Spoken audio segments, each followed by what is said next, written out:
Assalamualaikum warahmatullahi wabarakatuh. Waalaikumsalam warahmatullahi wabarakatuh. Sama kita dalam obrolan santai Coffee Talk.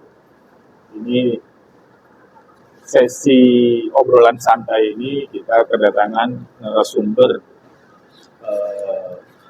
Ustadz Mukhlis. Beliau salah seorang pejabat di Biro Dikmental Setda Provinsi Jakarta, Asubag, lembaga mental spiritual. Sehat Pak Haji Mukhlis? Alhamdulillah, baik. Ini kita mau ngobrol soal isu-isu mental spiritual yang ada di Jakarta, khususnya gimana sih Pemda DKI melihat persoalan kehidupan mental spiritual. Jadi saya kira podcast kita kali ini lebih memberikan ruang kepada Pak Haji Mukhlis selaku unsur dari Biro Dikmental, memberikan informasi kepada para penggiat dakwah, para dai, para mubalik tentang isu-isu strategis yang selama ini menjadi konsen Pemda Provinsi DKI Jakarta, Pemprov DKI Jakarta, dalam hal ini mungkin juga Bapak Gubernur dan para pejabat Pemprov DKI berkaitan dengan aktivitas mental spiritual di DKI Jakarta. Pak Haji Mukhlis mungkin sebagai prolog ya. Jadi kemarin itu kan akhir Agustus itu kan terjadi peristiwa yang sangat memilukan ya, yang kita semua juga tidak menginginkan adanya kerusuhan. Demokrasi oke, menyampaikan aspirasi oke, tetapi demokrasi dan menyampaikan aspirasi itu ya sesuai dengan koridor konstitusi, hukum dan lain sebagainya. Dan kenyataannya di lapangan itu terjadi perusakan fasilitas publik, dan itu Pak Gubernur itu sangat menyayangkan hal itu. Saya masih ingat Biro Dikmental itu memberikan mendorong agar lembaga-lembaga keagamaan itu ikut juga meng-hire dan memberikan sosialisasi kepada masyarakat khususnya umat Islam. Ayo jaga Jakarta, hindari kerusuhan, waspada, gitu kan, dan lain sebagainya. Saya kira latar belakang itu memberikan gambaran bahwa peran kehidupan mental spiritual dalam pembangunan sebuah masyarakat itu sangat penting sekali, gitu. Bahkan menjadi ruh dari pembangunan itu sendiri.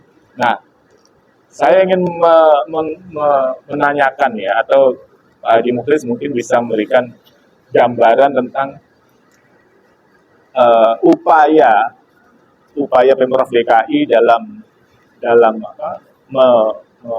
meningkatkan kualitas kehidupan mental spiritual di DKI Jakarta yang selama ini dalam bentuk kebijakan itu apa saja gitu yang masyarakat harus juga tahu gitu. Silakan Pak. Baik, terima kasih Pak Haji Latif yang tadi setelah memberikan prolog kepada kita terkait dengan kondisi Jakarta beberapa waktu yang lalu. Bagaimanapun Jakarta miniaturnya Indonesia, yang terjadi di Jakarta tentu akan amat berpengaruh juga terhadap daerah-daerah lain, dan kita sangat menyesalkan itu karena itu peristiwa yang memilukan dan memalukan tentunya, apalagi bagi umat yang beragama. Karena bagaimanapun tidak ada satupun agama yang kemudian mengajarkan terkait dengan persoalan perbuatan anarkis, lalu kemudian perusakan dan bahkan penjarahan. Tidak ada satupun agama yang kemudian mengajarkan itu. Yang ada malah kemudian seluruh tokoh-tokoh agama yang ada di Jakarta khususnya itu mengecam terkait dengan peristiwa-peristiwa itu.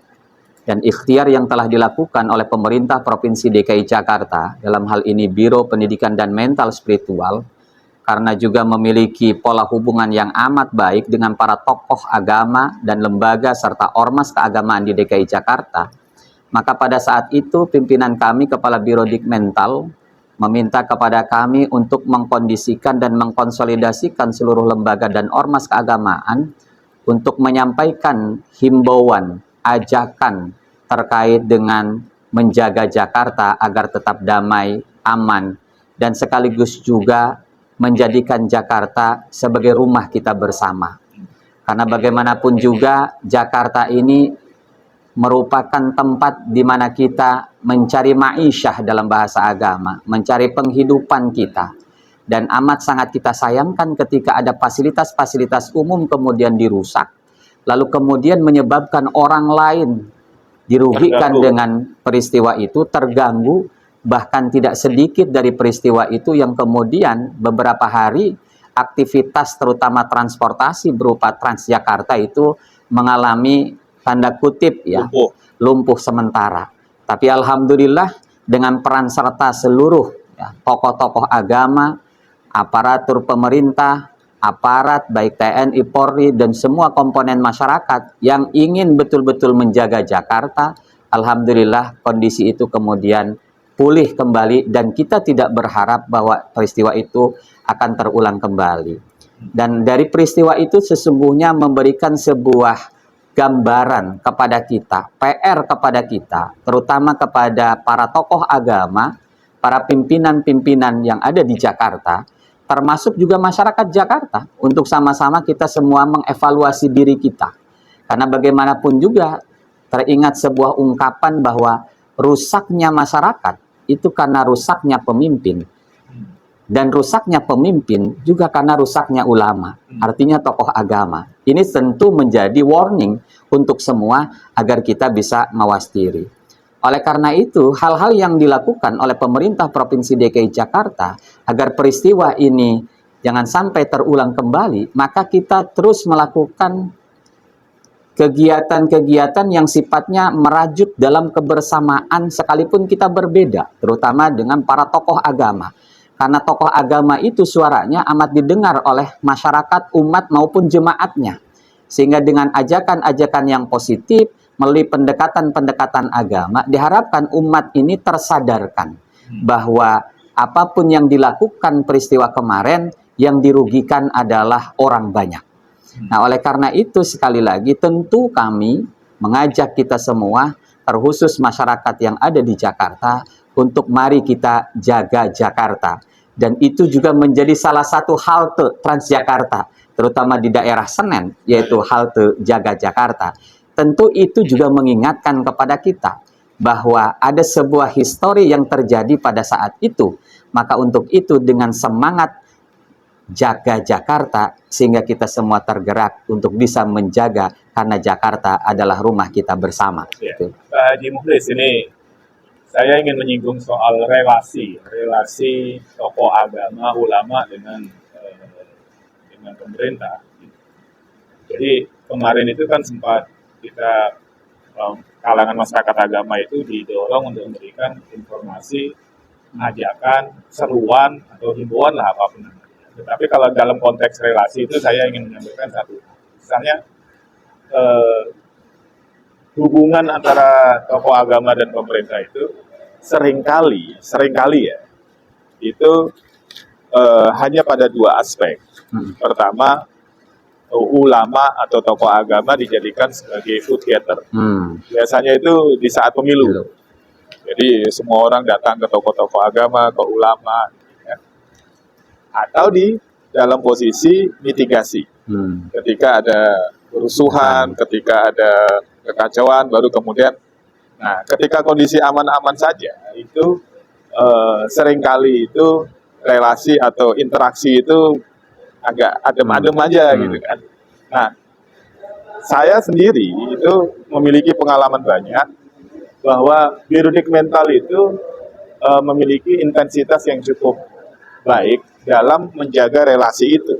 Jadi tidak hanya ketika ada kerusuhan, ketika ada masalah sosial, baru kemudian ulama diajak gitu kan, sudah ada hal-hal yang secara kontinu dan berkelanjutan itu ada hubungan atau komunikasi yang baik, karena kita juga paham kan, kalau umarok dan ulama itu baik, dua-duanya umat baik. Tapi kalau tadi itu, kalau salah satu atau dua, apalagi naudzubillah dua-duanya bermasalah, itu ya pasti umatnya bermasalah.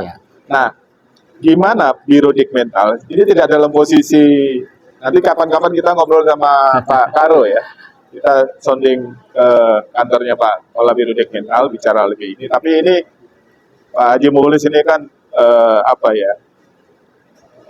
bagian yang tidak bisa dipisahkan dari periode mental. Artinya secara personal itu kan bisa memahami kebijakan relasi antara pemerintah dengan masyarakat, agama dengan lembaga keagamaan, dengan lembaga-lembaga dakwah gitu, yang selama ini diupayakan agar relasi itu tidak hanya berkesan vote getter dan mitigasi. Ya. Ketika kita bicara kaitan dengan relasi, sesungguhnya fungsi ulama ataupun juga umaroh yang disampaikan misalnya oleh Imam Al-Mawardi di dalam Al-Kahfah Al-Ahkam As-Sultaniyah misalnya, di mana fungsi daripada ulama ini atau pemimpin ini salah satunya adalah hirasatuddin, menjaga agama. Menjaga agama dimaksudkan adalah bukan hanya pada tataran akidah, tataran syariah maupun tataran akhlak, tapi lebih luas daripada itu sesungguhnya adalah bagaimana pemimpin ini mencerminkan dan memberikan keteladanan kepada masyarakat, baik pada posisi ulama maupun pada posisi umaroh. Bahkan termasuk juga yang hari ini terjadi itu perilaku flexing sebenarnya itu yang kemudian bukan si pejabatnya, bukan si umarohnya yang melakukan itu, tapi keluarganya misalnya, yang itu kemudian menyulut tanda kutip adanya kesenjangan yang luar biasa, Pak. Karena di Jakarta itu kan, saya masih ingat Pak Gubernur Pramono itu pada waktu wisuda PKM di Balai Agung bulan apa itu ya, itu sempat menyinggung tentang dai selebritis. Jadi Pak Gubernur itu kalau bisa lulusan mahasiswa PKM itu ya itu, jangan flexing lah. Masa kita ngajarin umat misalnya untuk hidup sederhana, tapi kemudian ulamanya, mubaliknya itu menampilkan sisi kemewahan. Walaupun tidak dilarang gitu loh, artinya orang itu beli. Tapi, nah itu maksud saya kayak tadi itu. Iya, betul. Karena bagaimanapun di Jakarta itu, yang kaya terlihat paling kaya. Yang miskin juga tidak kalah jauh lebih miskinnya gitu. Artinya, kata kuncinya adalah masih adanya kesenjangan sebenarnya antara yang kaya maupun dengan yang miskin. Yang kemudian melalui media sosial hari ini itu kan luar biasa. Maka ada istilah maha benar netizen dengan segala komentarnya. Jadi sekarang itu kalau kemudian apapun isu sudah itu viral gitu, ketika sudah viral itu luar biasa. Gerakan sosial itu jauh lebih hebat gitu. Dan itu salah satu yang menggerakkan hari ini adalah media sosial. Makanya kalau zaman dulu kita misalnya kenal wartawan, itu tertentu saja orang menjadi wartawan punya sertifikat segala macam. Tapi hari ini wartawan semua ya? Sekarang jadi wartawan semua. Dengan adanya gadget kita, HP kita siapapun bisa jadi wartawan.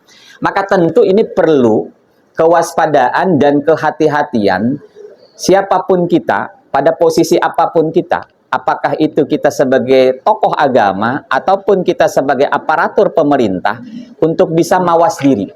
Karena bagaimanapun juga masyarakat akan melihat pemimpinnya. Apakah pemimpin agama, apakah pemimpin negara. Maka dengan adanya perilaku flexing yang kemudian kita coba hindarkan, insya Allah ini akan meminimalisir dari rasa kecemburuan itu.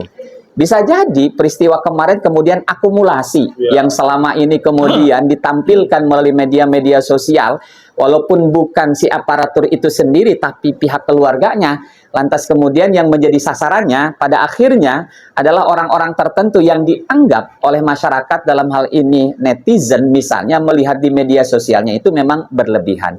Disinilah pentingnya kita mawas diri dan pentingnya kita untuk kemudian menampilkan perilaku yang sederhana. Mungkin dalam bahasa agama istilahnya istilah zuhud. Zuhud bukan berarti dia meninggalkan dunia dalam artian keramaian kemudian dia menyendiri di tempat yang sunyi, tidak. Tetapi zuhud dimaksudkan adalah bagaimana hati kita tidak tertunduk oleh dunia sehingga kita menampilkan kita apa adanya, ya, bukan ada apanya, begitu. Jadi gini pemirsa Tobito, ini termasuk jarang ya, ada kiai yang birokrat yang kiai ini makhluk langka. Jadi Ustaz Mukhlis ini ya kiai birokrat, karena dia PNS, ASN, tetapi ya birokrat yang kiai karena saya kira ini ya harus dilindungi. Jadi karena tidak jarang ada birokrat tetapi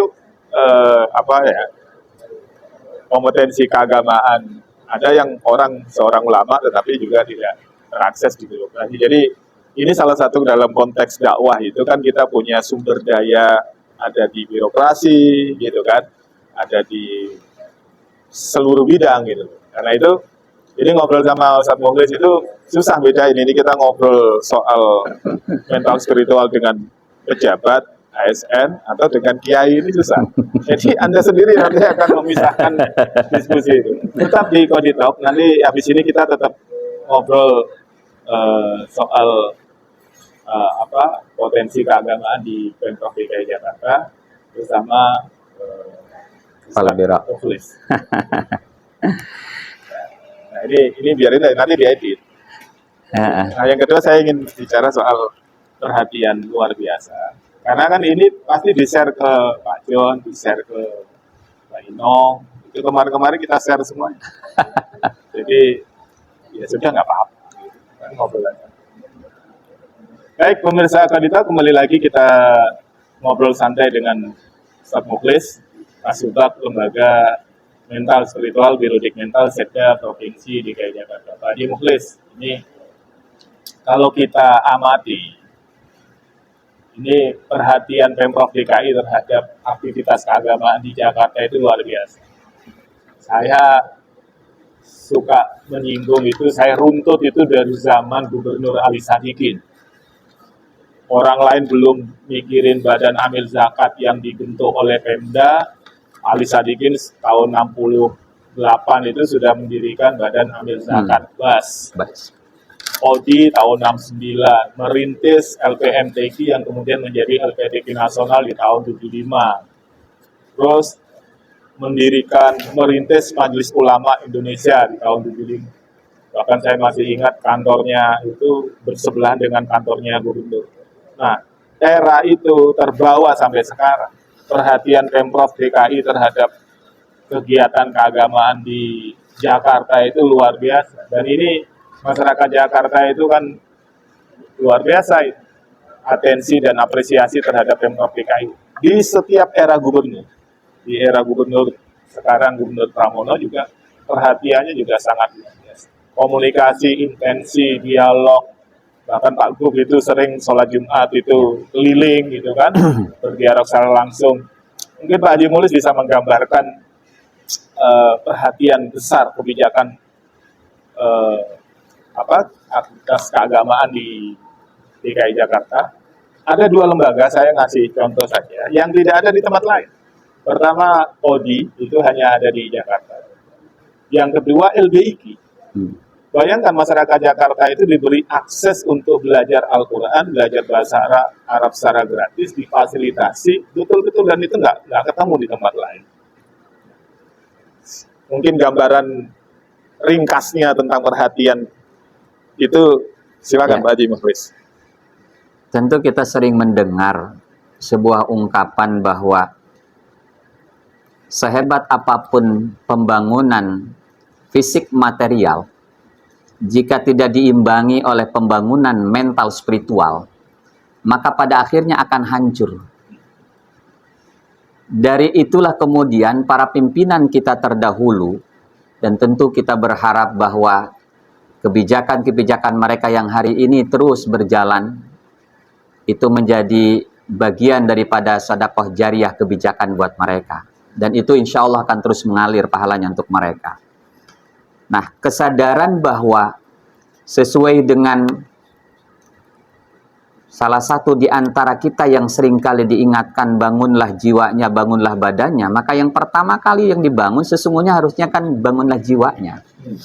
Nah, dalam konteks kesadaran itu kemudian para pimpinan kita, orang-orang visioner, bagaimana tadi telah disampaikan, banyak lembaga-lembaga yang kemudian awalnya dibentuk oleh Pemprov DKI, lantas kemudian pada akhirnya diadopsi oleh pusat, termasuk ketika misalnya MUI. MUI pusat dengan MUI DKI ternyata lebih dulu berdirinya MUI DKI.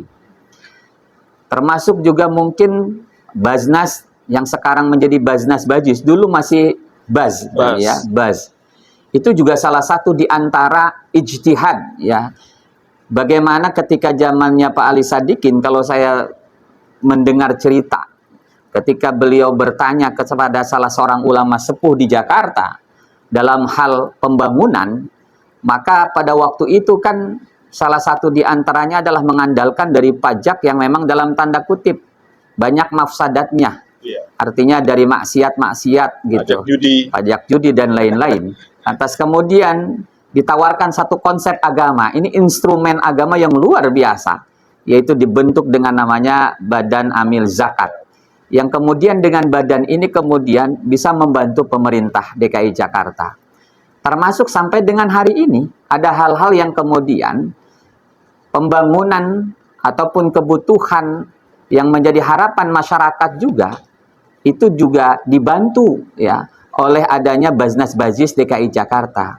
Dan kita bersyukur dari kebijakan-kebijakan para gubernur sebelumnya yang telah menorehkan tonggak tentunya sampai dengan hari ini kemudian terus disempurnakan oleh Pak Gubernur Pak Pramono Anung. Kalau saya boleh misalnya menyatakan dalam sebuah ungkapan agama kaitan dengan apa namanya sebuah kebijakan. Jadi kalau dalam bahasa agama itu al-muhafazatu 'alal qadimis salih wal akhdu bil jadidil aslah gitu ya. Jadi memelihara yang lama yang lebih baik tentunya dan mengambil yang baru juga yang lebih baik. Artinya bagaimana Pak Gubernur sekarang Pak Pramono Anung itu kalau kita lihat misalnya dalam perjalanan pilkada saja beliau tidak janji yang muluk-muluk, tapi janji yang realistis yang bisa dirasakan dan bisa ditunaikan. Misalnya kaitan dengan masalah KJP, termasuk juga rencana nanti ada perluasan KJP, KJMU. Jadi bukan hanya S1, tetapi juga harapan nanti ada S2 dan S3 begitu. Belum lagi juga sekarang melalui Biro Dikmental juga sudah sudah diingatkan untuk menghidupkan kembali yang namanya program Umroh Merbot, imam dan lain-lain. Sempat berhenti kemarin. Yang kemarin itu sempat berhenti ketika kita ada COVID. Sampai dengan 2025 ini itu belum berjalan. Insya Allah nanti di 2026 dihidupkan kembali. Termasuk juga untuk agama yang lain. Ada ziarah suci, ada Holy Land dan lain-lain. Ini juga bagian daripada keadilan dan kesetaraan untuk semua bagi masyarakat Jakarta. Maka intinya adalah banyaklah kita bersyukur menjadi orang Jakarta. Karena bagaimanapun pemerintah daerah dalam hal ini melalui kebijakan Pak Gubernur dan Pak Wagub dan seluruh stakeholder terkait pada akhirnya adalah ingin mensejahterakan masyarakat Jakarta gitu. Jadi saya kira kalau kemudian ada diksi bahwa relasi ulama umaro itu hanya put together dan mitigasi, saya kira tersanggah ya, dengan sendirinya oleh kebijakan Pemprov DKI Jakarta bahwa hubungan itu juga berkaitan dengan kebijakan. Ada bantuan hibah yang jumlahnya itu nyampe tahun kemarin sekitar saya catat itu hampir 300 miliar ya ke seluruh lembaga keagamaan ya. Di 5 agama itu. Betul. Jadi kalau hubungannya hanya put together, hubungannya mitigasi kalau ada kerusuhan ya setelah itu nggak ngurus gitu loh. Tapi kebijakan-kebijakan yang ada itu memberikan catatan bahwa relasi ulama dan umaro dalam konteks pemerintah Provinsi DKI Jakarta itu terbangun sedemikian rupa. Terakhir, ini Ustaz Mukhlis ini kan waktunya susah. Jadi ini kita paksa sebetulnya ngobrol ini setengah pemaksaan. Nah, nggak apa-apa, hukumnya nggak makruh. Gitu. Jadi terakhir saya ngobrol isu strategis apa sih yang sekarang menjadi konsen dari Pak Gub, menjadi konsen dari Biro Dikmental yang itu sebisa mungkin mendapat dukungan masif dari stakeholder lembaga-lembaga keagamaan dan masyarakat agama, isu-isu strategis. Ya, baik, terima kasih. Kaitan dengan isu yang memang menjadi bahasa kita isu strategis lah di Jakarta, itu memang yang paling kita prihatinkan ketika misalnya terjadi tawuran antar warga. Sampai kemudian Pak Gubernur menginisiasi adanya Manggarai bersolawat. Itu juga sesungguhnya adalah bahasa sederhana kita pancingan untuk kemudian di tempat-tempat lain juga melakukan hal yang sama. Ini melalui pendekatan agama. Dan hal lain yang barangkali juga menjadi concernnya pemerintah adalah bagaimana juga bisa melakukan pemberdayaan masyarakat berbasis rumah ibadah. Dalam hal ini misalnya jika Islam ya masjid, jika Kristen dan Katolik tentu di gereja dan lain-lain. Dalam rangka apa? Pemberdayaan ekonomi umat berbasis rumah ibadah. Artinya bahwa di sana ada hal-hal yang bersifat perputaran ekonomi yang tentu basisnya adalah basis agama. Sosial, Artinya sosial development-nya. Ya, betul. Di samping tentu harapan kami melalui lembaga-lembaga keagamaan ini bisa membantu pemerintah DKI dengan adanya hibah yang diberikan kepada lembaga dan ormas keagamaan yang salah satu di antara KPI-nya mereka itu adalah bisa melakukan aktivitas-aktivitas kegiatan yang membantu Pemprov, baik memberikan penyadaran kepada masyarakat terhadap stunting misalnya, ataupun juga menghindarkan diri dari perilaku bullying misalnya. Ini juga banyak terjadi dan ini sungguh amat memprihatinkan. Apalagi media sosial sekali lagi, ini menjadi sarana paling efektif apapun itu. Karena ketika kita bicara, yang 1 jam itu bisa jadi menjadi bencana hanya sekian detik saja. Karena yang diambil, dipenggal itu sesuai dengan kepentingannya. Nah, ini tentu kami juga perlu menjelaskan bahwa relasi antara gubernur, dalam hal ini Pemprov DKI Jakarta, dengan para ulama dan para tokoh agama di Jakarta, relatif sangat luar biasa dekatnya. Bahkan kedekatan itu bisa kita buktikan ketika 2 bulan yang lalu atau sebulan setengah yang lalu pengajian misalnya di rumah dinas Pak Gubernur, hampir seluruh tokoh-tokoh hadir, 10 tokoh-tokoh muslim terutama, baik kiai sepuh, habaib, ulama-ulama, itu alhamdulillah hadir semua di rumah dinas. Dan Pak Gubernur sangat mengapresiasi itu. Dan tentu ini bagian daripada ikhtiar mempererat daripada hubungan ya silaturahmi antara ulama dengan umaro. Tentu saja juga di tingkat wilayah kota pun sama, Pak. Pak Wali Kota. Pak Wali Kota juga dengan unsur di DMI, di MUI tingkat kota, dengan FUHAB tingkat kota. Seluruh ormas dan lembaga keagamaan dilibatkan. Tidak ada yang tidak dilibatkan. Karena ini bagian daripada bagaimana merajut dan meningkatkan silaturahmi dan kebersamaan. Jakarta tidak bisa diselesaikan dengan hanya Pemprov DKI maupun DPRD tanpa bantuan para tokoh agama dan juga bantuan dari masyarakat. Gitu.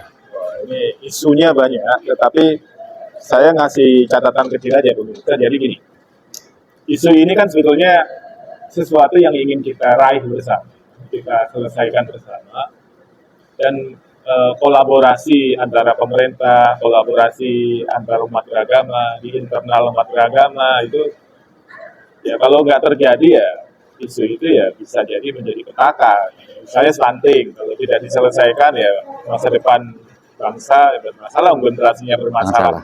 Kalau tawuran nggak diselesaikan ya gimana? Kalau lingkungannya nggak aman ya itu masyarakat juga menjadi tidak aman. Jadi isu itu sifatnya kolaboratif. Penyelesaiannya tidak bisa diandalkan oleh satu pihak saja. Bersama-sama pemerintah dengan kewenangan dan kebijakannya itu mengakses seluruh stakeholder untuk sama-sama ayo libatkan semuanya menyelesaikan isu biru mental sebagai salah satu UKPD yang memang tupoksinya itu masyarakat mental spiritual itu mengambil peran yang sangat strategis menghubungkan. Nah ini antara pemerintah provinsi, menghubungkan antara masyarakat agama gitu kan. Dan saya masih ingat kalau Ustadz Mukhlis itu dari dulu itu suka, saya nggak bakalan lupa. Jadi ada kalimat sedekah kebijakan, jariah kebijakan. Jadi konteksnya ya namanya sedekah jariah ini tidak hanya uang gitu, tapi dengan satu kebijakan, dan kebijakan itu dilaksanakan dalam jangka waktu yang panjang, ya kan, man sanna sunnatan hasanatan, gitu kan, falahu ajruha wa ajru man amila biha, gitu kan. Oh, itu bayangkan itu yang tadi sempat disinggung ya. Jadi saya kira ya malu ala makanatikum. Jadi kita beramal sebagaimana kita berada saat ini. Pak Haji Mukhlis nanti mungkin bersama Birodik Mental dan jajaran Pemprov DKI yang melakukan aktivitas sedekah jariah melalui kebijakan, dan lembaga keagamaan, khususnya lembaga keagamaan yang mendapat bantuan hibah itu juga harus konsisten dalam pelaksanaannya gitu kan, harus amanah, harus dan lain sebagainya, karena dimanapun juga tanggung jawab kita sebagai lembaga keagamaan berkaitan dengan persoalan mental spiritual itu cukup luas. Jadi obrolan ini singkat, saya atas nama redaksi Koditok, terima kasih nih sudah Pak Haji Mukhlis sudah mau dipaksa ngobrol sebentar soal ini. Tapi insya Allah nanti kita akan lebih santai ngobrolnya dengan Pak Karo ya, Kepala Birodik Mental. Mungkin nanti kita berkirim nyari waktunya Pak Karo yang santai kapan gitu. Kapan-kapan kita Koditok, kita ngobrol dengan Pak Kepala Birodik Mental untuk bukan menindaklanjuti, untuk menggali lebih luas tentang topik kita dengan Pak Haji Mukhlis. Terakhir mungkin ada yang mau disampaikan? Pesan kami dari Birodik Mental, pertama tentu sesuai dengan harapan kita semua untuk sama-sama bisa menjaga Jakarta. Sesuai dengan slogan hari ini, yaitu Jaga Jakarta, karena Jakarta adalah rumah kita bersama. Yang kedua tentu kami juga berharap bahwa sinergitas kolaborasi antara pemerintah Provinsi DKI Jakarta, para ulama, para tokoh agama, juga termasuk tak terlupakan masyarakat untuk sama-sama kita menjaga Jakarta, menjaga ketenangan Jakarta, kerukunan, keamanan, kenyamanan. Karena pada akhirnya ketika Jakarta aman, tenang, nyaman, damai, pada akhirnya juga akan memberikan kesejahteraan untuk semua. Saya kira itu. Terima kasih. Assalamualaikum warahmatullahi wabarakatuh. Assalamualaikum warahmatullahi wabarakatuh. Pemirsa Koditok, kita cukupkan obrolan santai kita. Semoga bermanfaat untuk kita semua. Amin. Terima kasih Pak Haji Mukhlis. Mohon maaf. Salam Koditok, tetap di channel Koditok, like dan subscribe. Menjadi bagian upaya kita menyampaikan sesuatu yang baik secara luas pada masyarakat Jakarta khususnya. Jadi saya, Assalamualaikum warahmatullahi wabarakatuh. Waalaikumsalam warahmatullahi wabarakatuh.